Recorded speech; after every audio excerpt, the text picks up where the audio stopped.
Oh, damn it. Should have. Oh wait, hold on. I need something to drink when I'm talking because when I talk a lot, girl, her mouth gets real dry. I actually had a video recorded and filmed of me showing the makeup I had in my Instagram profile photo, but at the end, I kept going with it too. At the end, I realized I was like, this is not the same exact makeup. I used the right palette, but I guess I forgot what shades I used. And so by the end, I like stopped recording. I looked at myself in the mirror. I was like, this is not the same makeup. Instead of like redoing it, I didn't feel like doing a makeup video.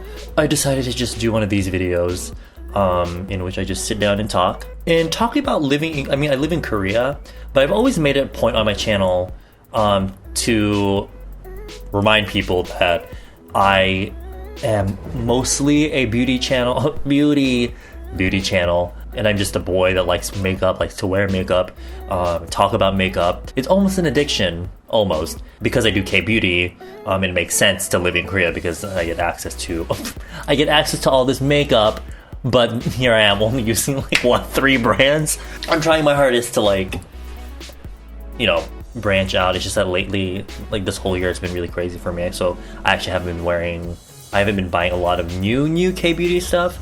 Which is my fault, but hopefully in the next few months, that will change. As people, we do have the things that we like, but because of my job, I guess, I have to use new products all the time because for me, if I like something, even if I like it, there are a lot of people that expect me to use new makeup. So anyway, I want to do this video today because living in Korea, I don't talk about like I vlog, but that's not really me talking about like, you just see me like at all these cafes and restaurants and stuff, but I don't really talk about like my experience living in Korea, very much. So this isn't going to be a video that's about like, oh, what I like about living in Korea or what I don't like. It's just like things that I've noticed while I lived here. I've lived here since like 2012, and by the way, I'm not Korean. I've gotten a lot of new viewers within the last year or so that still aren't aware that I'm Filipino American.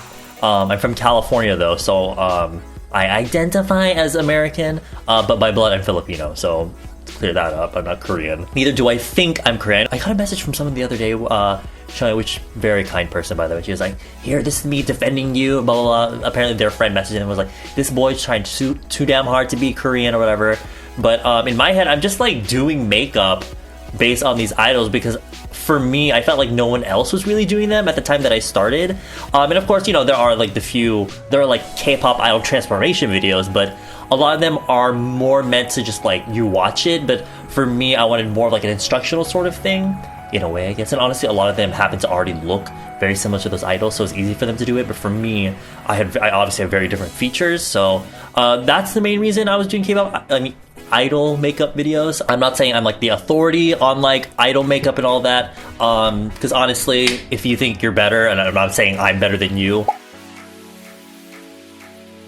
start your own goddamn channel. There are lots of other great YouTube channels that makeup channels that you can watch that do idol makeup these days. Like there's a ton, so I'm not the only one. I'm just doing my own thing. And honestly, if I was trying to be Korean by wearing idol makeup, I just wouldn't wear makeup because off the stage, these people don't wear makeup. That's just for like music videos and stage performances. So yeah. Oh wait, that was like the longest fucking intro ever. But basically, the idea for this video stemmed from yesterday when I was thinking about some random thing about when I walk into Korean shops.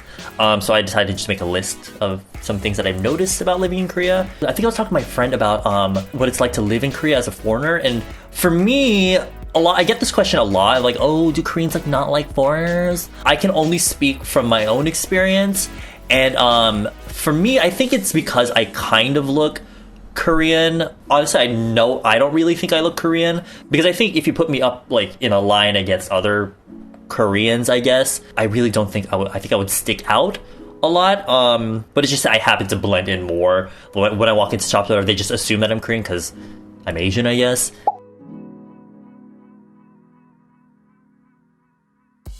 And on that note, actually, whenever I tell people I'm Filipino, they're quite surprised. And I'm not surprised that they're surprised. But there's actually a lot of Filipinos that look like me. It's just that I feel like you never see them outside of the Philippines. I feel like a lot of them happen to be in the Philippines. My dad is from Olongapo and my mom is from Pampanga, and I take after my mom's side a lot. And I just feel I visit Pampanga. I feel like there are a lot of people there that look like me. Also, what was it? I was actually going to apply to a university, Benilde. So here in the Philippines, I'm sure you know what that is. As I was going there to like register and stuff, I saw a lot of Filipinos that look like me, but I don't know, you just don't see a lot of, from where I've lived and all that, I just feel like you don't see a lot of Filipinos that look like me. Most of them tend to be like on the tan side and have like a bigger build. I'm just skinny and I'm more on the light skin side, and there are gonna be a lot of people that are triggered by me saying light skin, but there's nothing like, I don't equate someone's character to like the color of their skin tone, just to put that out there. I don't know if it's old-fashioned of me to judge people based on their character, but apparently that's not a thing that happens these days. But yeah, going back to the whole thing about like, what is it like hard being a foreigner in Korea? I don't really have a problem living in Korea, and even if I guess I wouldn't know for sure, even if I looked super foreign, because my parents were in the military, I grew up just moving to all these different countries. I'm already used to living in foreign countries, I guess, and I adjusted really quickly here. It wasn't that hard for me personally. It's different for every person. But one thing I notice is that when I go into shops or whatever, and they start asking, what the thing that I try to like make people like the jikonder, the staff, I guess, of a store know, because a lot of times in like makeup shops and skincare shops, they will like follow you around so that, if you need help, you can ask them for help. Before, I used to think this was really annoying, but I think at the end of the day, I'd rather have them there than me like try to look for someone like, oh, I need help, but like no one's there to help. But I know it annoys a lot of people. But anyway, I almost feel guilty in a way, because like I try to make it known that I'm a foreigner, so when I walk in, either like if I'm with a friend, I speak to them in English so that the staff know that I'm like a foreigner. A lot of times they also think I'm a gyopo, like a Korean born out, like maybe in America or something. And so I happen to speak Korean and English, but I try to make it known that I am a foreigner. But what I notice is that I think because I kind of look Korean, I almost feel guilty when they try to speak to me in Korean. And really, if they speak to me in Korean, I don't understand, I should just go up and I just should straightforward say, oh, I don't speak Korean. Like I don't understand. I don't know what it is, but on like subconsciously, I feel kind of bad. I don't know why I would feel bad. I just do. So I try to respond in Korean, even if I don't know what I'm saying is correct. Not necessarily in the sense that like, oh, I don't know how to say this certain thing in Korean. It's just that maybe if they ask me like a two-part like this or that sort of question, then I'll just be like, ne, yeah. But they're like, what? It's either this or that. I guess it's just a sort of in the moment thing where I would almost feel bad if I just spoke English right there and then, because I know there are some people that are really annoyed by the fact that these people like can't speak English, I guess, and so they'll respond in English very like, I don't speak Korean. So to me, I feel like because I don't exactly come off as super foreigner, I'm almost obligated to, especially because I've lived here for like 4 years now, I should be able to speak Korean to a level to where I shouldn't be confused. If it's just at like a store and they ask me a basic question of like, do you want paper or plastic bag, I don't know. But anyway, that leads into the next thing about all these questions that they ask at the store. It all started around when I lived in Dongdaecheon and I would shop at Daiso. They ask you if you need like a plastic bag, but of course I didn't understand what that was. And even today, I still don't know what it is. I honestly just assume the first question they ask. If they don't say membership, then I'm gonna assume they ask me, do I need a bag? Bongtu, that's what it is. What the fuck? But I didn't know that at the time, so I would just be like, no. I think my default answer would be no, until later on, where I realized that I would pay for my stuff, but they don't give me a bag. So the next time I tried switching up my answer to yes, and they gave me a plastic bag. So I was like, oh, that must mean yes, give me a plastic bag. But then I started shopping at other places, or like even like coffee shops and all that, and they start asking things like membership, and I would understand membership because membership, but there's another, I don't remember what, I think it was like point card or something, or like do you have like, I don't know, it's just another word or phrase for like, do you have some kind of membership or point card with us? But I didn't understand that. So my default answer used to be no, but then it became like yes. So I'd be like, oh yeah. So then they'd be like, okay, put it in with your phone number. But I'm like, I don't know what you mean. I don't understand. And then they're like, oh, where's your card? Like, so they can scan it or something. I'm just like, I don't know what you're talking about. So eventually I became used to that, and you're like, okay, do you need a bongtu, or do you have a membership, etc., etc. But then there's some places where I feel like, especially lately, there's so many different questions that they ask, like other than, oh, do you need membership, or do you have membership? You know, do you need a bag? And places like Gongcha, like it's a bubble tea sort of place. I fucking love Gongcha, but it's one of the most stressful places to order. Actually, in general, food places where you have like options where it's not just a matter of like, oh, can I have one of this and one of this? It's like, can I have this, but then I want to add this and this, and half of this, more of this and all that. I get really nervous. In Gongcha, not only do you have to choose like, you know, the drink you want with like the size, but you have to choose like how much ice you want, how much sugar you want. And I'm just like, can I just like have this and this? And that's especially when sometimes I'll be like not in the mood, so I'll just be like, oh yeah, can I have this? And like in English I'll be like, oh, can I have half sugar, half ice? But then they get thrown off and like, but then they can't communicate with me, and so it's just, I don't know. Sometimes I get really nervous about shopping at certain places because there's just so many questions involved. It's got to the point where I'm just like, girl, I just want to pay. I want to pay and leave, take my goods, my services home. But I think I'm okay now.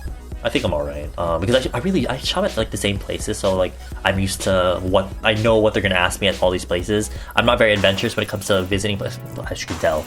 Another thing I've noticed is that whenever I'm out eating with Korean friends, if you want to go eat something, or if this is a person that I've never met before, this is our first time meeting, or you know, even if we go to the restaurant itself and we want to order something spicy and they just happen to know I'm a foreigner, I think that the general thought that Koreans have when it comes to foreign is that a lot of them can't handle spicy food, which, you know, can be like a valid thought I guess they can have, because especially if they don't have much experience meeting foreigners, a lot of times I'll be like, oh, you want to go eat tteokbokki or something, which is generally spicy, but they'll be like, oh, are you sure, can you eat it? I'm like, yeah, I'm fine. But I do think it's courteous, because I think the last thing you'd want happen is if you're a person that doesn't like spicy food, your friends decide on where to eat, and then you're suddenly there but you're too shy to say, no, I can't eat spicy food, or you're forced to eat something that isn't on this, like one of the spicy items, which oftentimes, if a lot of restaurants, most of their stuff will be spicy maybe, or all the stuff that isn't spicy just isn't that like appealing or appetizing to you. So it's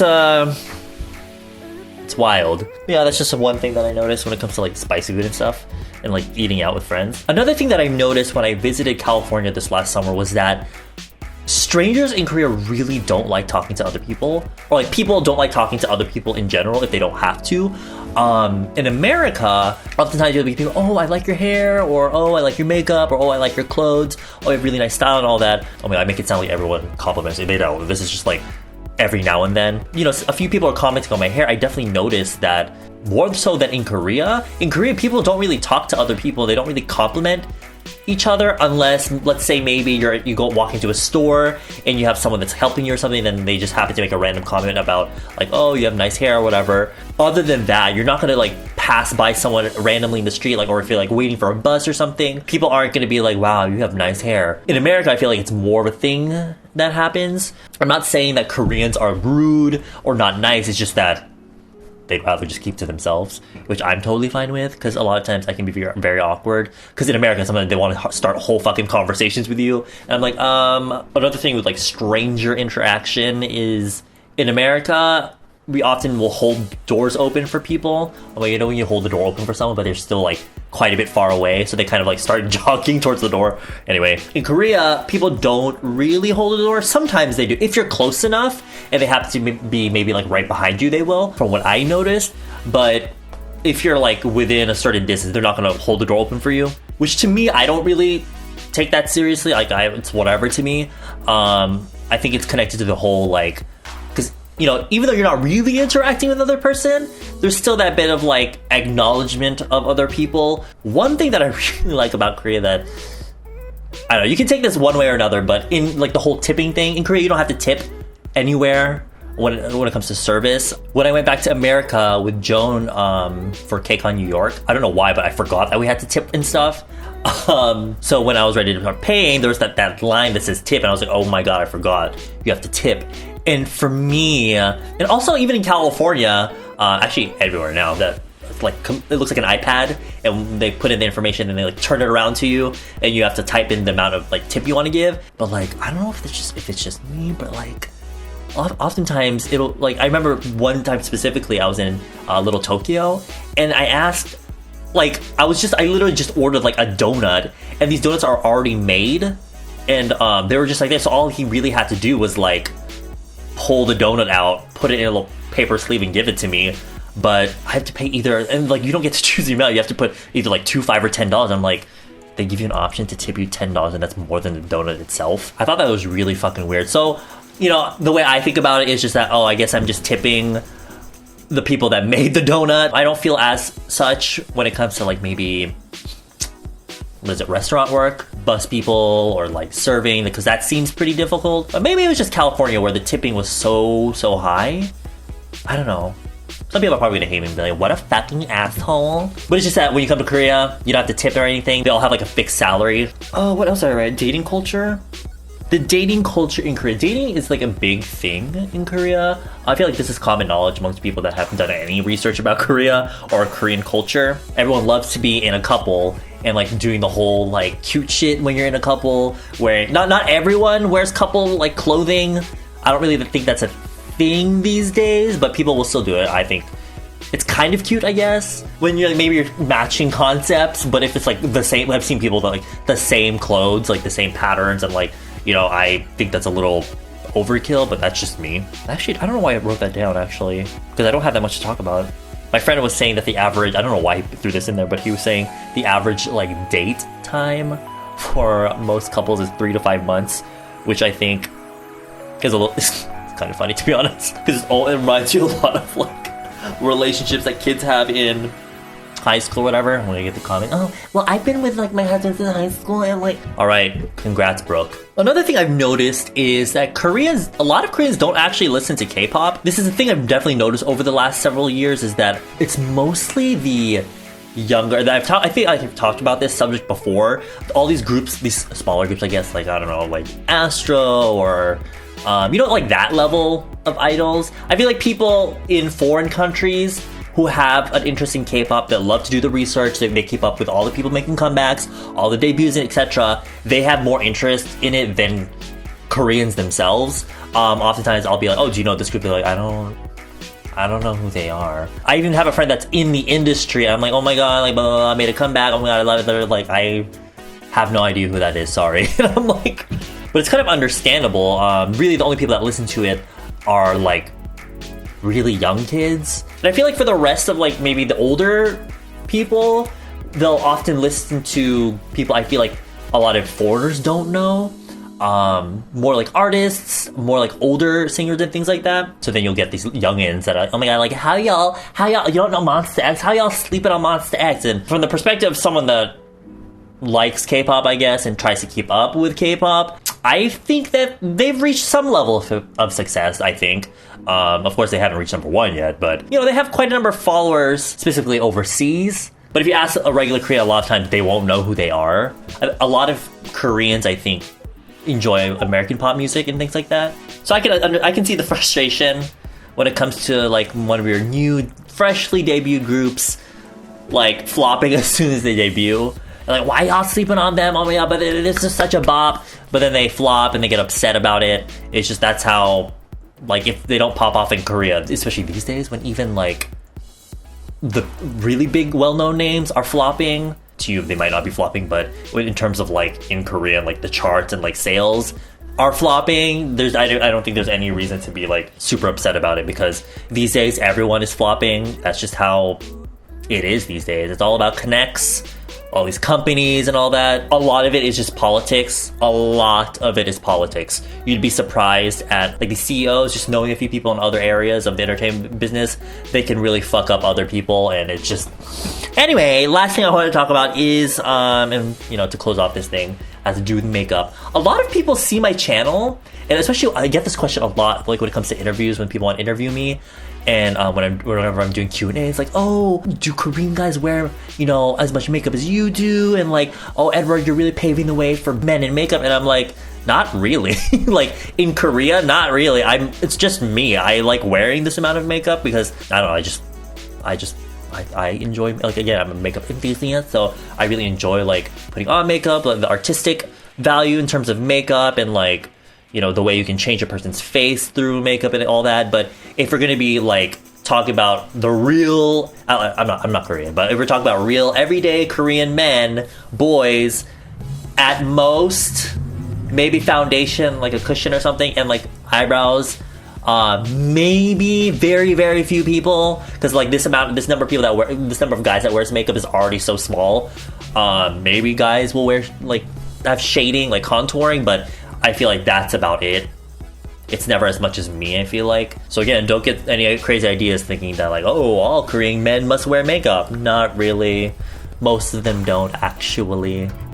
This again circles back to the main point I was trying to make at the beginning about I am just a boy that happens to live in Korea, that happens to like makeup and all that. I do not represent anyone in Korea, really, at all. I only ever speak from like my own experiences and things like that. So yeah, I guess that's it. There's nothing really else. That I talked way too fucking much. It's gonna be a long vlog. Maybe I was expecting this to be like 10 minutes, but it's how long's it been? Like 30, a half an hour. Great. I'm gonna end it here. I'll see you guys in my next video. Yeah. Bye.